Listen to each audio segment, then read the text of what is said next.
තිබුණා නම් මේ බලය ඕගොල්ලෝ අපට මේ රටේ පාලන බලය දීලා තිබුණා නම් එහෙනම් මෙච්චර කල් ගන්නෙ නෑ ඔව්. හොරු අල්ලන්න ඔව්. මෙච්චර කල් ගන්නෙ නෑ හොරු අල්ලන්න එහෙනම් රටේ නීතිය කාටත් සාධාරණව එක වගේ කරලා මේ වෙනකොටත් නීතිය ක්‍රියාත්මක කරලා පෞද්ගලික පාලනයන් තුර හරි. කරපු අයට ඔව්. දඬුවම් දෙනවා. ඔව්. ඒකට අපිට ඩීල් නෑ. හරි. ඒකට අපිට දේශපාලන ඥාතිකම් නෑ. ඔව්.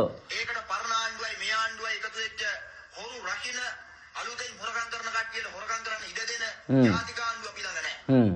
අපිට තිබුණා නම් ඕක මෙහෙමයි කතන්දරේ. ඒ කියන්නේ එහෙම තියෙන හින්දා තමයි හොරු අල්ලන්නේ නැත්තේ. ඩීල් නැත්තම් තමයි හොරු අල්ලන්නේ.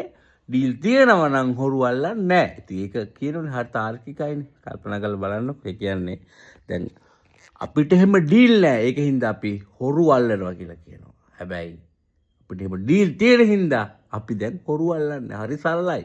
ආණ්ඩුව ඩීල් තියෙනවා. මේ ආණ්ඩුවේ ඩීල් තියෙනවා.